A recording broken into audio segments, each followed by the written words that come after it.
What's up, everyone? Welcome to the Power Play with CJ, College Hockey Edition, Rose with Frozen 4 for October 24th, 2011. We're going to start off with a tough loss for the BU Terriers. We're doing our focus this season on the Terriers and how their road runs, if it runs parallel to the Frozen 4 or not. Losing a tough one at home to the Holy Cross Crusaders. It's not a game you want to lose at all. They've got a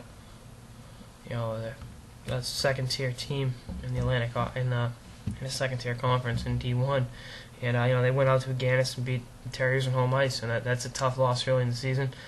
But I look at it as, there's two ways to look at it. You can say, BU ain't that good if they pissed one away to Holy Cross, but you can also look at it and say they didn't play their best, and that's something you gotta, the mishaps, the miscues, the mental errors, you gotta work past that going forward.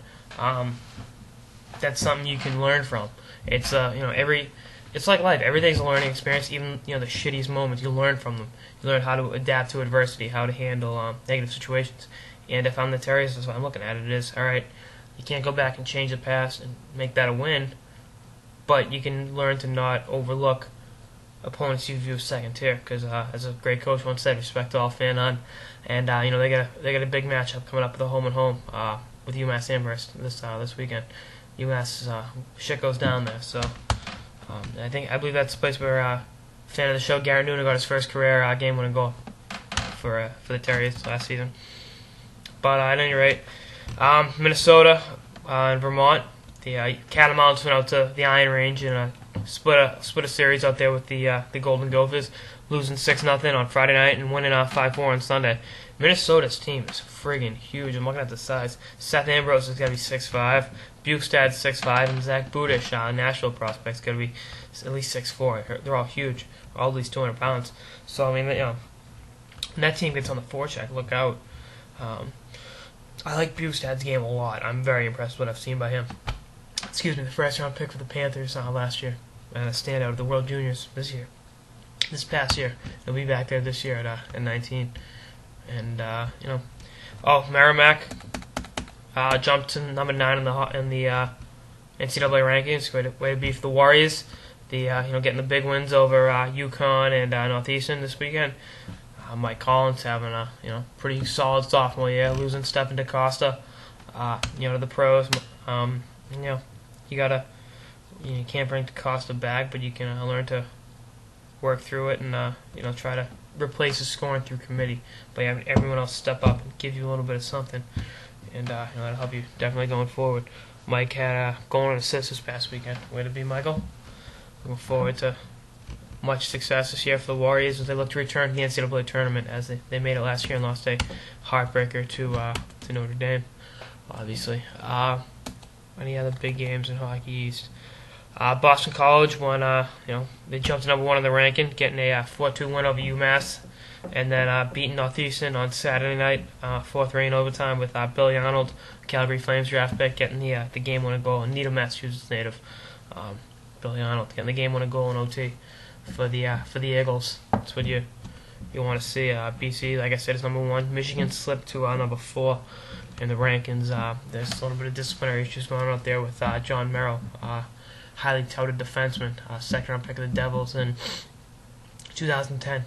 He's had some disciplinary issues follow him wherever he's gone, and that's part of the reason I believe he fell to the second round in 2010. Tremendously skilled though, 25 points last year as a freshman, all second-team CCHA as a freshman, and played in the World Juniors last year. So I'm looking for him to.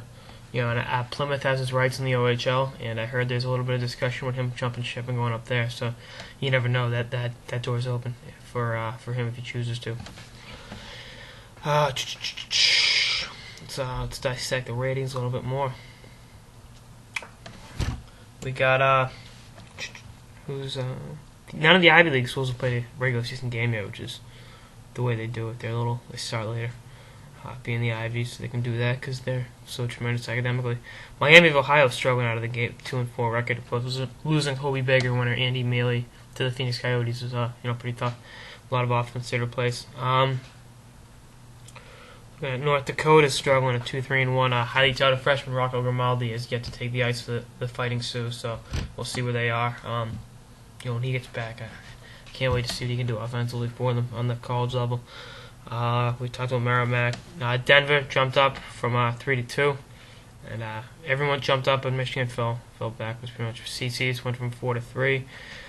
Notre Dame went from 6-5. Ferris State at 6-0. Wow, jumped from 14 to 6th in the nation. Western Michigan, the Andy Murray, former coach of the Blues, coaching that Western Michigan squad, 3-0-3. Wow, doing very well. Like I said, Minnesota's 5-1. The Merrimack Warriors are 4-0, and the Yale Bulldogs, who have yet to play a game, are number 10 in the nation. Like I said, they've yet to play games. So it's BU fell from number 7 and number 13. That's pretty tough. That's a pretty tough fall. But like I said, we're early in the year, and the Terry is going to learn to adapt and come through in adverse situations. Definitely. I'm looking at that 13 ranking at 2-2.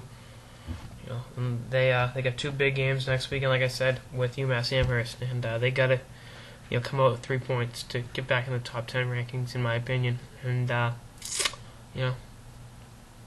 if they want to skate with the BCs and the Dakotas and the elites of the nation, they've got to be able to put away the second-class teams to prove they belong there. And they got a lot of skill and a lot of depth, and it's up to them to find themselves and go get it done. And like I said, I really believe they will, and I believe they will be one of the 4 teams that are down here in Tampa come April. If it's them in BC down here playing, that'd be amazing. Them BC, Merrimack, and Minnesota or Dakota, one of the Western teams, that would just be unreal. But the likelihood of that happening due to upsets and if you get a goalie that gets rocked or some shit like that, it's very, very unlikely. And all 3 teams got to get to the tournament. You can be highly touted in October and fall on your ass in November and be looking uphill the standings. So, all teams in the East, 3 highest ranked teams in the East are BC, Merrimack, and BU. So, they got to keep playing hard and hopefully end up here in Tampa come April for the Frozen Four. That's pretty much it, everyone. See everyone next week, or stay tuned for the daily episodes.